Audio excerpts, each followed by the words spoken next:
விவரங்களை விரிவாக வழங்குவதற்காக செய்தியாளர் ஜெயக்குமார் இணைகிறார். ஜெயக்குமார், தற்போது எம்எல்ஏக்கள் குண்டுக்கட்டாக வெளியேற்றம் செய்யப்பட்டிருக்கிறார்கள். எதற்காக இந்த சம்பவம் தற்போது அரங்கேறியிருக்கிறது? விவரங்கள்.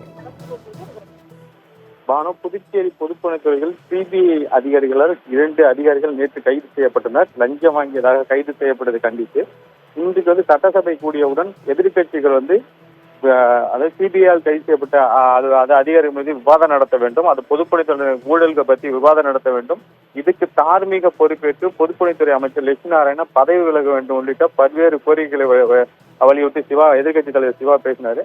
அப்போது குறுக்கிட்ட சபாநாயகர் இப்பொழுது பேச முடியாது, பூஜ்ய நேரத்தின் போது அது சம்பந்தமாக பேசலாம் என்று கூறினார். இருந்தாலும் உடனடியாக இது சம்பந்தமாக உடனே பேச வேண்டும் என எதிர்கட்சி தலைவர் சிவா கூறியதை அடுத்து அவர் சபாநாயகர் ஒத்துக்காத உடனே சபாநாயகரை முற்றுகையிட்டு தர்ணா போராட்டத்தில் ஈடுபட்டார்கள்.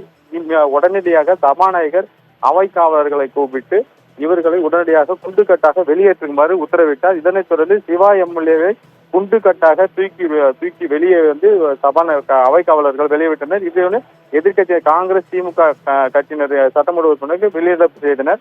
இப்பொழுது சபை காவலர்கள் குண்டுக்கட்டாக இருந்த புதுச்சேரி அரசு பரபரப்பாக காணப்பட்டது. இருந்தாலும் சிபிஐ கைது செய்யப்பட்ட அதிகாரி மீது விவாதம் நடத்த வேண்டும், தார்மீக பொறுப்பேற்று பொதுப்பணித்துறை அமைச்சர் லட்சுமி நாராயணன் பதவி விலக வேண்டும் என்று கோரிக்கை முன்வைத்து வெளியிடப்பு செய்திருக்கிறார்.